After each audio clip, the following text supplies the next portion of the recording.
Morning friends, मैं अनूपुर तेजस्वी आप सभी का स्वागत करती हूँ हमारे शो डेली डोज पर। आज हम 29 मई के करंट अफेयर्स पर डिस्कस करेंगे और आज की करंट अफेयर्स की पीडीएफ आप डिस्क्रिप्शन पर दिए गए लिंक से डाउनलोड कर सकते हैं। और डेली करंट अफेयर्स की पीडीएफ के लिए हमारे टेलीग्राम चैनल डेली डोज को ज्वाइन कीजिए। ठीक है, चलिए शुरू करते हैं आज 29 मई के करंट अफेयर्स। आज हमारा पहला क्वेश्चन है, अंतर्राष्ट्रीय संयुक्त राष्ट्र शांति संस्थापक दिवस कब मनाया जा रहा है? ठीक है, इसका आंसर है बी। आंसर सही है 29 मई को। 29 मई को अंतर्राष्ट्रीय संयुक्त राष्ट्र शांति संस्थापक दिवस मनाया जा रहा है। ठीक है, और इसकी थीम है वुमन इन पीस कीपिंग। ठीक है, इस साल 2020 इसकी थीम है woman in peace keeping a की टू पीस। ठीक है, अंतर्राष्ट्रीय संयुक्त राष्ट्र शांति संस्थापक दिवस मनाया जा रहा है 29 मई को। ठीक है, तो दोस्तों ये तो था 29 मई के जो अंतर्राष्ट्रीय संयुक्त राष्ट्र शांति संस्थापक दिवस मनाया जा रहा है। और साथ ही कुछ 1 मई से 25 मई तक के जितने भी इम्पोर्टेंस डे मनाए गए उनकी डिटेल्स हमने हमारे पीडीएफ में दे दिया है, तो आप वहाँ से पढ़ सकते हैं। ठीक है, चलिए आगे बढ़ते हैं। आगे का क्वेश्चन है हमारा, किस राज्य सरकार द्वारा राज्य के 800 किलोमीटर सड़कों को हर्बल सड़क के रूप में विकसित किया जा रहा है? ठीक है, वह राज्य है बी। आंसर सही है उत्तर प्रदेश। उत्तर प्रदेश राज्य सरकार ने राज्य के 800 किलोमीटर सड़कों को हर्बल सड़क में रूप में विकसित करेगा। ठीक है, उत्तर प्रदेश सरकार। ठीक है, और ये जो हर्बल सड़क क्या है? हर्बल सड़क जिसमें सड़क के दोनों किनारे पेड़ लगाए जाएंगे। ठीक है, इस तरह से पेड़ लगाए जाएंगे, हर्बल पेड़, औषधि पेड़ लगाए जाएंगे, जैसे कि पीपल, आंवला, नीम, जामुन जैसे औषधि पेड़ लगाए जाएंगे। और साथ ही ये जो हर्बल सड़क योजना के तहत हमें काफ़ी फ़ायदा होगा, जैसे कि मिट्टी का कटाव में कमी आएगी। पेड़ लगाने से मिट्टी के कटाव में कमी आएगी, औषधि पौधों से हमें दवाइयाँ उपलब्ध हो जाएंगी और साथ ही पर्यावरण शुद्ध होगा। ठीक है, काफ़ी हर्बल सड़क योजना से विकसित करने से, हर्बल सड़क बनाने से काफ़ी फ़ायदा होगा। और ये जो हर्बल सड़क है 800 किलोमीटर की सड़क इसे बनाई जाएगी। ठीक है, कहाँ बनाई जाएगी? उत्तर प्रदेश राज्य सरकार द्वारा। ठीक है, चलिए आगे बढ़ते हैं। साथ ही बता दें कि जो उत्तर प्रदेश सरकार है, उत्तर प्रदेश सरकार ने हाल ही में आयुष कवच कोविड ऐप लॉन्च किया था। ठीक है, ऐसे प्राकृतिक संसाधनों के आधार पर प्रतिरक्षा को बढ़ाने के लिए यह आयुष कवच कोविड ऐप लॉन्च किया। और साथ ही बता दें कि उत्तर प्रदेश में ही के गोरखपुर में टेराकोटा उत्पाद को जीआई टैग मिला। उत्तर प्रदेश के गोरखपुर के टेराकोटा उत्पाद को जीआई टैग मिला। और साथ ही उत्तर प्रदेश ने प्रवासी राहत मित्र ऐप भी लॉन्च किया। प्रवासी श्रमिकों को सरकारी योजना, नौकरी और स्वास्थ्य की निगरानी में मदद करने के लिए प्रवासी राहत मित्र की ऐप लॉन्च किया है। ठीक है, कौन ने? उत्तर प्रदेश सरकार ने। और साथ ही उत्तर प्रदेश सरकार ने ऑनलाइन स्वरोजगार संगम कार्यक्रम की भी शुरुआत की। ठीक, और युवाओं को प्रोत्साहित करने के लिए, उद्यमिता के लिए युवाओं को प्रोत्साहित करने के लिए स्टार्टअप फंड की भी शुरुआत की उत्तर प्रदेश सरकार ने। ठीक, और किसान जागरूकता अभियान की भी शुरुआत किया है हाल ही में। और साथ ही बता दें कि उत्तर प्रदेश डाक विभाग ने एक ही दिन में अधिकतम व्यक्तियों के डोर स्टेप पर नकदी प्रदान करने का रिकॉर्ड बनाया है। ठीक, और कोविड-19 नमूनों का पूल टेस्टिंग करने वाला पहला राज्य बना उत्तर प्रदेश। और प्रधानमंत्री गरीब कल्याण योजना के तहत एक दिन में सर्वाधिक राशन वितरण करने वाला राज्य भी बना उत्तर प्रदेश। और साथ ही वर्चुअल कोर्ट के जरिए अदालतों में सुनवाई करने वाला पहला राज्य बना है उत्तर प्रदेश। और साथ ही बता दें, हाल ही में फेम इंडिया सर्वे के अनुसार देश के सबसे लोकप्रिय मुख्यमंत्री बने हैं योगी आदित्यनाथ जी। ठीक है, तो ये तो था उत्तर प्रदेश में जो हाल ही में उन्होंने योजनाएं लागू किया है उत्तर प्रदेश सरकार ने। और साथ ही बता दें कि उत्तर प्रदेश की स्थापना 24 जनवरी 1950 को हुई और इसकी राजधानी है लखनऊ। ठीक, और वहाँ के राज्यपाल हैं आनंदीबेन पटेल जी और मुख्यमंत्री हैं योगी आदित्यनाथ और चीफ जस्टिस हैं गोविंद माथुर को। और योगी आदित्यनाथ जी को फेम इंडिया सर्वे के अनुसार सबसे लोकप्रिय मुख्यमंत्री चुना गया है। ठीक है, चलिए ये तो था उत्तर प्रदेश के बारे में। और उत्तर प्रदेश की कुछ स्टैटिक जानकारी है जिसे आप हमारे पीडीएफ से कलेक्ट कर सकते हैं। ठीक है, चलिए आगे बढ़ते हैं। आगे का क्वेश्चन है हमारा, किस शहर ने चलता फिरता अस्पताल धन्वंतरी रथ शुरू किया है? ठीक है, अब धन्वंतरी रथ शुरू किया है वह शहर है, सी आंसर सही, अहमदाबाद। गुजरात के अहमदाबाद शहर ने चलता फिरता अस्पताल धन्वंतरी रथ के शुरू किए। ठीक है, और ये धन्वंतरी रथ में डॉक्टर, पैरामेडिकल स्टाफ और फार्मासिस्ट से युक्त है यह धन्वंतरी रथ है। ठीक है, ये चलता फिरता अस्पताल अहमदाबाद गुजरात के डॉक्टरों, पैरामेडिकल स्टाफ और फार्मासिस्ट से युक्त चलता फिरता अस्पताल धन्वंतरी रथ के शुरू किया गया है। ठीक है, अहमदाबाद में। और साथ ही बता दें कि गुजरात में हाल ही में सुजलाम सुफलाम जल संचय अभियान की शुरुआत हुई। इसमें ये तीसरा संस्करण है जो 2018 में शुरू किया गया था।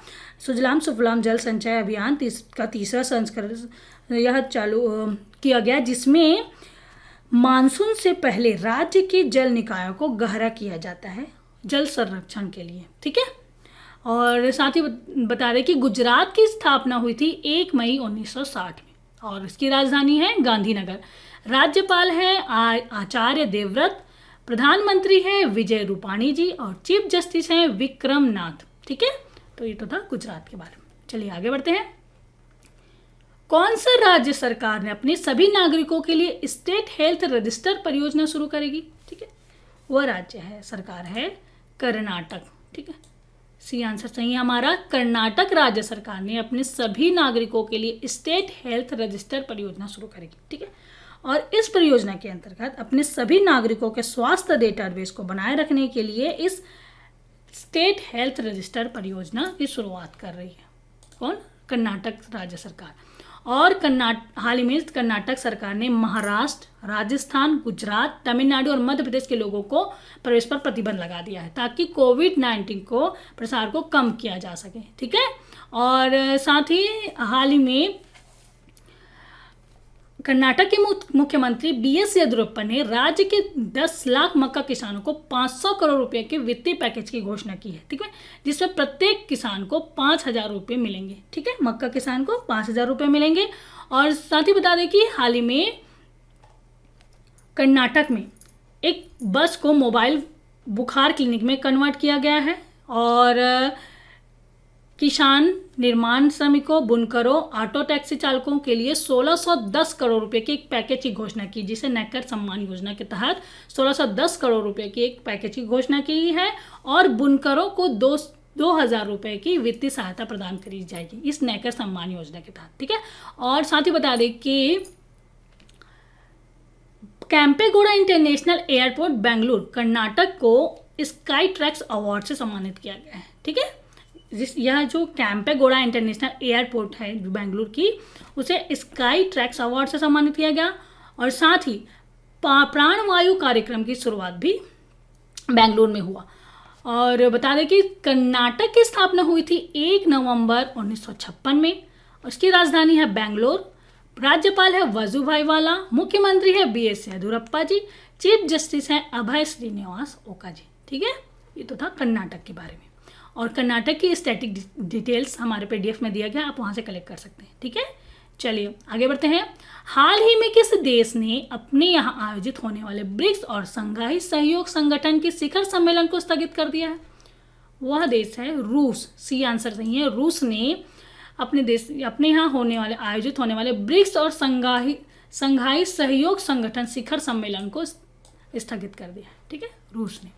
अब बता दें कि ये ब्रिक्स क्या है। ठीक, ब्रिक्स दुनिया की 5 अग्रणी उभरती अर्थव्यवस्थाओं जैसे ब्राजील, रूस, भारत, चीन और दक्षिण अफ्रीका के समूह का एक संक्षिप्त रूप है। ठीक है, और ब्रिक्स में की अध्यक्षता कौन करता है? ब्रिक्स शिखर सम्मेलन की अध्यक्षता हर साल ब्रिक्स के क्रमानुसार होता है। ये जो ब्रिक्स है इसके क्रमानुसार उसके सर्वोच्च जो नेता होता है उसकी अध्यक्षता करता है ब्रिक्स सम्मेलन की। और इसमें ब्रिक्स से है ब्राजील, रूस, भारत, चीन और दक्षिण अफ्रीका। ठीक है, और ठीक है, चलिए आगे बढ़ते हैं। और साथ ही बता दें कि संघाई सहयोग संगठन क्या है। ठीक है, ये जो संघाई सहयोग संगठन है इसकी स्थापना हुई थी 15 जून 2001 में संघाई में। पहले इसे SCO की स्थापना में इसे संघाई 5 के नाम से जाना जाता था। संघाई सहयोग संगठन, इसका नाम बाद में रखा गया। इसे पहले संघाई 5 के नाम से जाना जाता था, क्योंकि यहाँ कजाकिस्तान, चीन, किर्गिस्तान, रूस और तजाकिस्तान इसमें शामिल थे। ये 5 देश शामिल थे।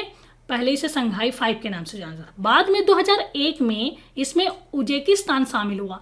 फिर संघाई 5 का नाम बदलकर SCO संघाई सहयोग संगठन रख दिया गया। ठीक है, 2001 में उज्बेकिस्तान के मिलने से, इस संगठन में मिलने से संघाई सहयोग संगठन नाम रख दिया गया। ठीक है, अब साथ ही 2017 में भारत और पाकिस्तान भी इस सदस्य में शामिल हो गया। ठीक है, 2017 में भारत और पाकिस्तान संघाई सहयोग संगठन में शामिल हो गए हैं। ठीक, चलिए आगे बढ़ते हैं। और इसका उद्देश्य क्या है? ये जो संघाई सहयोग संगठन है, सदस्य देशों के मध्य परस्पर विश्वास और सद्भाव को मजबूत करने के लिए इस संगठन की स्थापना की गई। ठीक, चलिए आगे बढ़ते हैं। आगे का क्वेश्चन है हमारा, हाल ही में किस देश में भारतीय पुरातत्व सर्वेक्षण को 1100 साल पुराना शिवलिंग मिला है? ठीक है, वह है बी आंसर सही है, वियतनाम को। वियतनाम को भारतीय पुरातत्व सर्वेक्षण को 1100 साल पुराना शिवलिंग मिला है। ये जो शिवलिंग है ये बलुआ पत्थर का बना हुआ है। ठीक है, बलुआ पत्थर का ये है, ये शिवलिंग वियतनाम में मिला है। वियतनाम के मायसोन मंदिर में ये जो शिवलिंग मिला है, और ये बलुआ पत्थर का बना हुआ है। और पुरातत्व, भारतीय पुरातत्व सर्वेक्षण विभाग, ये 1100 साल पुराना ये शिवलिंग मिला है, बलुआ पत्थर का बना हुआ है। ठीक, साथ ही बता दें कि जो वियतनाम है, वियतनाम की राजधानी है हनोई, मुद्रा है वियतनामी डोंग, और प्रधानमंत्री है गुयेन जुआन और फुक। ठीक, सॉरी, प्रधानमंत्री है गुयेन जुआन फुक। ठीक, चलिए आगे बढ़ते हैं। आगे का क्वेश्चन है हमारा, किसने आधार के माध्यम से तत्काल निःशुल्क पैन कार्ड जारी करने की सुविधा आरंभ की है? ठीक है, उनका नाम है, डी आंसर सही है, वित्त मंत्री निर्मला सीतारमण ने निःशुल्क पैन कार्ड जारी करने की सुविधा का शुभारंभ किया है। ठीक है, ये ऑनलाइन जो ये पैन कार्ड उपलब्ध होंगे ऑनलाइन, इसमें कागज़ का यूज़ नहीं होगा। और साथ ही बता दें कि 12 फरवरी को यह शुरू किया गया, जो 25 मई तक 6,77,000 पैन कार्ड बांटे जा चुके हैं लोगों को। और ये जो पैन कार्ड है ऐसे लोगों को मिले, आवेदकों को मिलेगा जिनके पास वैध आधार संख्या के साथ साथ आधार से जुड़ा पंजीकृत मोबाइल फ़ोन नंबर होगा, उन्हीं को ये पैन कार्ड मिलेगा। ठीक है, और ये पैन कार्ड जारी किया किसने? निर्मला सीतारमण। ठीक है, चलिए आगे बढ़ते हैं। ADB और भारत सरकार ने महाराष्ट्र में राज्य की सड़कों के सुधार के लिए कितने मिलियन डॉलर के प्रिंट समझौते पर हस्ताक्षर किया? ठीक है, इसका आंसर है सी आंसर सही है, 177 मिलियन डॉलर पर हस्ताक्षर किया ADB और भारत सरकार ने महाराष्ट्र राज्य में सड़कों में सुधार करने के लिए 177 मिलियन डॉलर के ऋण पर हस्ताक्षर किया है। ठीक है, और साथ ही बता दें कि इसमें हस्ताक्षर भारत सरकार की ओर से वित्त मंत्रालय से रहेंगे श्री समीर कुमार खरे, और ADB के उसके कंट्री डायरेक्टर श्री केनेची योकोयामा ने इस समझौते पर हस्ताक्षर किया। ठीक है, चलिए आगे बढ़ते हैं। ओला इलेक्ट्रिक इलेक्ट्रिक ने इलेक्ट्रिक स्कूटर बनाने वाली कौन सी कंपनी का अधिग्रहण किया है? ठीक है, इसका नाम है, वह कंपनी है इटेर्गो BV कंपनी के साथ का अधिग्रहण किया है। ओला इलेक्ट्रिक मोबिलिटी ने इलेक्ट्रिक स्कूटर बनाने के लिए इटेर्गो BV के साथ समझौता किया। ठीक, और साथ ही बता दें कि राइड हेलिंग फॉर ओला की इलेक्ट्रिक वाहन इकाई ओला इलेक्ट्रिक मोबिलिटी ने इलेक्ट्रिक स्कूटर बनाने वाली एम्स डर्बन की कंपनी इटेर्गो BV का अधिग्रहण किया है। ठीक है, और ओला इलेक्ट्रिक के अध्यक्ष हैं भाविश अग्रवाल, मुख्यालय है बेंगलुरु कर्नाटक में, और इटेर्गो BV के सह संस्थापक CEO हैं बार्ग जैकब्स रोजियर, और मुख्यालय है एम्स्टर्डम नीदरलैंड में। ठीक है, चलिए आगे बढ़ते हैं। सोनी म्यूजिक इंटरटेनमेंट में किसे सोनी म्यूजिक इंडिया का प्रबंध निदेशक नियुक्त करने की घोषणा की है? ठीक है, इनका नाम है रजत कक्कड़। डी आंसर सही है, रजत कक्कड़ को सोनी म्यूजिक इंटरटेनमेंट ने सोनी म्यूजिक इंडिया प्रबंध निदेशक के रूप में नियुक्त किया है। ठीक है, ये हैं रजत कक्कड़ जी। इन्हें सोनी म्यूजिक इंटरटेनमेंट ने सोनी म्यूजिक इंडिया प्रबंध निदेशक के रूप में नियुक्त किया है। रजत कक्कड़ जी हैं ये, ठीक है।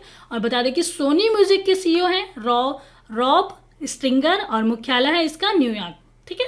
चलिए आगे बढ़ते हैं। बैंकिंग क्षेत्र की वैश्विक दिग्गज जेपी मॉर्गन ने दक्षिण व दक्षिण पूर्व एशिया के क्षेत्र में किसे चेयरमैन नियुक्त किया, ठीक है। इसका आंसर है बी आंसर चाहिए, लियो पुरी को जेपी मॉर्गन ने दक्षिण और दक्षिण पूर्व एशिया क्षेत्र के चेयरमैन के रूप में नियुक्त किया है, लियो पुरी को, ठीक है। और ये जो लियो पुरी जी हैं वो एक कल्पना मोरपारियो की जगह लेंगे, ठीक है। ये हैं लियो पुरी जी जिन्हें दक्षिण व दक्षिण पूर्व एशिया क्षेत्र के टीम के नेतृत्व करने का नियुक्त किया गया है, ठीक है। इनके चेयरमैन नियुक्त किया गया है और साथ ही कल्पना मोरपारियो का जगह लेंगे लियो पुरी जी। और जो लियो पुरी जी हैं ये पहले यूटीआई एसेट मैनेजमेंट कंपनी के मुख्य कार्यकारी और बारवर्ग पिनकस इंडिया के प्रबंध निदेशक रह चुके हैं, लियो पुरी जी, ठीक है। जिनके बैंकिंग क्षेत्र की वैश्विक दिग्गज जेपी मॉर्गन ने दक्षिण व दक्षिण पूर्व एशिया क्षेत्र के नेतृत्व टीम में बदलाव किया है, ठीक है। और साथ ही उन्हें लियो पुरी को उनका चेयरमैन नियुक्त किया है, ठीक। चलिए आगे बढ़ते हैं। साथ ही बता दें जेपी मॉर्गन चेस निवेश बैंकिंग कंपनी के सीईओ हैं जेमी डिमन और मुख्यालय है न्यूयॉर्क, संयुक्त राज्य अमेरिका, ठीक। चलिए आगे बढ़ते हैं। केंद्र सरकार ने हाल ही में किसे नाइजर गणराज्य में भारत का नया राजदूत नियुक्त करने की घोषणा की है, ठीक। इसका आंसर है डी आंसर सही है, पीके नायर को।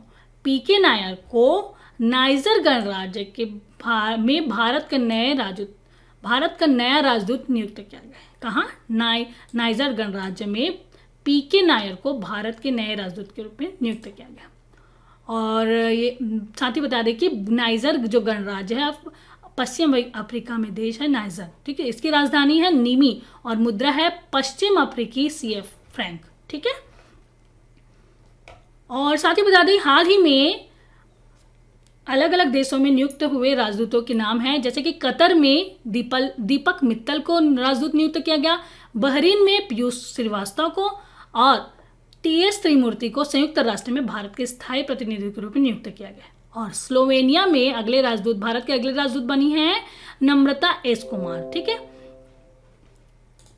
और जगदीप मजुमदार को ऑस्ट्रेलिया में अगले राजदूत के रूप में नियुक्त किया। सिंगापुर में भारत के उच्चायुक्त बनी पी कुमारन, ठीक है, बने हैं पी कुमारन जी, ठीक है।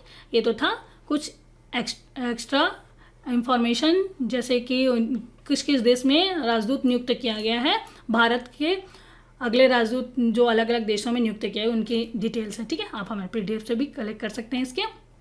चलिए आगे बढ़ते हैं। आगे का क्वेश्चन है हमारा, भारत और किस देश की महिला शांति सैनिकों ने संयुक्त राष्ट्र मिलिट्री जेंडर एडवोकेट पुरस्कार संयुक्त रूप से जीता है, ठीक है। वह देश है ब्राजील, ठीक है। बी आंसर सही है, ब्राजील और भारत की देश की महिला शांति सैनिकों ने संयुक्त राष्ट्र मिलिट्री जेंडर एडवोकेट पुरस्कार संयुक्त रूप से जीता है। और भारत की सुमन गवानी और ब्राजील की नौसेना अधिकारी कमांडर कार्ला मोंटेरियो डी कार्लो अरूजो को यह पुरस्कार दिया गया। कौन सा पुरस्कार? 2019 का मिलिट्री जेंडर एडवोकेट पुरस्कार दिया गया। भारतीय सेना की मेजर सुमन गवानी और ब्राजील की अधिकारी कमांडर है कार्ला मोंटेरियो डी कार्लो कास्त्रो अर्जे को यह 2019 का पुरस्कार मिला, ठीक है। और ये जो पुरस्कार है संयुक्त राष्ट्र military gender advocate of the year पुरस्कार 2016 से दिया जाता है, ठीक है। और पहली भारतीय हमारी बनी है जिन्हें यह पुरस्कार मिला है सुमन गवानी, ठीक। और साथ ही बताइए 2018 में संयुक्त राष्ट्र में तैनाती के बाद मेजर गवानी ने संघर्ष के दौरान महिलाओं के खिलाफ होने वाली यौन हिंसा के बारे में संयुक्त राष्ट्र सेना से 230 प्रेक्षकों को प्रशिक्षण दिया और संयुक्त राष्ट्र के प्रत्येक अभियान में महिला के सैन्य प्रेक्षक उपस्थिति सुनिश्चित किया था। इनके इस काफ़ी अच्छा काम किया जिसकी वजह से मेजर सुमन गवानी को महिला शांति सैनिकों के संयुक्त राष्ट्र वर्ष 2019 का मिलिट्री जेंडर एडवोकेट पुरस्कार मिला। साथ भारत और ब्राज़ील की इन महिलाओं को मिला है, ठीक है। चलिए आगे बढ़ते हैं। आगे का क्वेश्चन हमारा, द इका बाग पुस्तक किसके द्वारा लिखी गई है, ठीक है। इसका आंसर है ए आंसर चाहिए, JK राउलिंग के द्वारा द इका बाग पुस्तक लिखा गया है, ठीक है। और ये ब्रिटिश लेखक हैं J.K. रॉलिंग, जिसके द्वारा द इकाबाग पुस्तक लिखा गया है। और साथ ही बता दें कि हाल ही में रस्किन बॉन्ड ने, जो लेखक हैं ये रस्किन बॉन्ड, उन्होंने हॉप ऑन नामक पुस्तक लिखी है। Hop on my adventure on boat trains and planes नामक एक पुस्तक लिखा है रस्किन बॉन्ड ने। और साथ ही बता दें कि फोंग ने, एक लेखक हैं फोंग, उन्होंने Wuhan diary dispatch from quarantine city नाम की एक पुस्तक लिखी है, ठीक है। और J.K. रॉलिंग ने द इकाबाग पुस्तक लिखा है, ठीक है। चलिए आगे बढ़ते हैं। आज का हमारा लास्ट क्वेश्चन है, मुस्तबा हुसैन का लंबी बीमारी के बाद दिल का दौरा पड़ने से 84 वर्ष की आयु में निधन हो गया। वह किस क्षेत्र से संबंधित थे? वे एक लेखक थे। ए आंसर सही है। लेखक मुस्तबा हुसैन के 84 वर्ष की आयु में निधन हो गया। ये है मुस्तबा, उर्दू लेखक हैं, ठीक है। और इनका 84 वर्ष की आयु में निधन हो गया। और इनको 2007 में पद्मश्री से सम्मानित किया गया था, ठीक है। और यह सम्मान पाने वाले वे पहले उर्दू व्यंग्यकार थे, ठीक है। 2007 में इन्हें पद्मश्री से सम्मानित किया गया, जिनके हाल ही में दिल के दौरा पड़ने से 84 साल की उम्र में हाल ही में निधन हो गया, ठीक है दोस्तों। ये तो था 29 मई के करंट अफेयर्स, जिसके बारे में हमने डिस्कस किया। चलिए आप 28 मई के करंट अफेयर्स का रिवीजन कर लेते हैं। इसमें पहला क्वेश्चन है, फेम इंडिया सर्वे के अनुसार देश के सबसे लोकप्रिय मुख्यमंत्री चुने गए हैं। वे हैं उत्तर प्रदेश के योगी आदित्यनाथ जी को फेम इंडिया के अनुसार सबसे लोकप्रिय मुख्यमंत्री चुना गया, ठीक है। और दूसरा क्वेश्चन है, किस अंतरिक्ष स्टार्टअप कंपनी ने भारत में 5G सेवाओं के विस्तार हेतु 35 से अधिक उपग्रह को अंतरिक्ष में भेजने की योजना बनाई है? वह है वेस्टा स्पेस टेक्नोलॉजी ने, ठीक है। सुप्रीम कोर्ट के किस पूर्व न्यायाधीश ने भारतीय विवाद समाधान केंद्र का उद्घाटन किया, जो कागज रहित विवाद समाधान का माहौल मुहैया करा रही? वह है जस्टिस A.K. सिकरी जी, ठीक है। कौन सा देश पाकिस्तान को वैश्विक महामारी से निपटने के लिए $60 लाख देगा? वह है अमेरिका। फिच रेटिंग में चालू वित्त वर्ष में भारतीय अर्थव्यवस्था के कितने प्रतिशत की गिरावट का अनुमान लगा है? 5% का। कोरोना वायरस प्रकोप के बीच किसानों को वित्तीय सहायता प्रदान करने के लिए एयरटेल पेमेंट बैंक ने किसके साथ साझेदारी की? मास्टर कार्ड के साथ साझेदारी की। वक्रंगी लिमिटेड देश में स्थित अपने नेटवर्क के माध्यम से माइक्रो इंश्योरेंस उत्पादों के वितरित करने के लिए किसके साथ समझौता किया? LIC के साथ समझौता किया वक्रंगी लिमिटेड ने। और सिंगापुर में भारत के उच्चायुक्त किसे नियुक्त किया गया? P. कुमारन को। और रोइंग फेडरेशन ऑफ इंडिया के प्रेसिडेंट के रूप में किसे निर्वाचित किया गया है? राजलक्ष्मी सिंह देव को रोइंग फेडरेशन ऑफ इंडिया के प्रेसिडेंट के रूप में नियुक्त किया गया। किसे न्यू डेवलपमेंट बैंक के अध्यक्ष के रूप में चुना गया है? मार्कोस राउजो को न्यू डेवलपमेंट बैंक के अध्यक्ष के रूप में चुना गया। और किस भारतीय को ओलंपिक चैनल आयोग के सदस्य नियुक्त किया गया है? वह है नरेंद्र बत्रा जी को, ठीक है। और हाल ही में किस देश के तेज गेंदबाज सेहान मधुस्गा को ड्रग्स के आरोपी हिरासत में लिए गए? वह है देश है श्रीलंका से। संयुक्त राष्ट्र मिशन में सेवा के लिए किन भारतीय सैनिकों को मरणोपरांत दैग हैमरस्कॉल्ड पदक प्रदान किया गया है? वह है major Ravi Inder Sandhu, P. Johnson Baig, sergeant Lal Manotra Tarsen, Edward A. Pinto और सार्जेंट रमेश सिंह को द दैग हैमरस्कॉल्ड पदक दिया गया है, ठीक है। और कॉलिंग ऐप कैचअप किसके द्वारा लॉन्च किया गया है? यह फेसबुक के द्वारा लॉन्च किया गया है। और ऑपरेशन सनराइज में किन देशों ने शामिल है? भारत और म्यांमार ऑपरेशन सनराइज में यहाँ की सेनाएं शामिल हैं, ठीक है। तो दोस्तों ये तो था 28 मई के करंट अफेयर्स का रीज़न। आज हमने 29 मई के करंट अफेयर्स पर डिस्कस किए। आज का वीडियो कैसा लगा प्लीज़ हमें कमेंट करके बताइए और लाइक ज़रूर कीजिए। और आज अभी तक आपने हमारे चैनल को सब्सक्राइब नहीं किया है तो प्लीज़ सब्सक्राइब कीजिए और ज़्यादा से ज़्यादा अपने दोस्तों को शेयर कीजिए। कल फिर मिलते हैं नई वीडियो के साथ, तब तक के लिए good day, bye, thank you.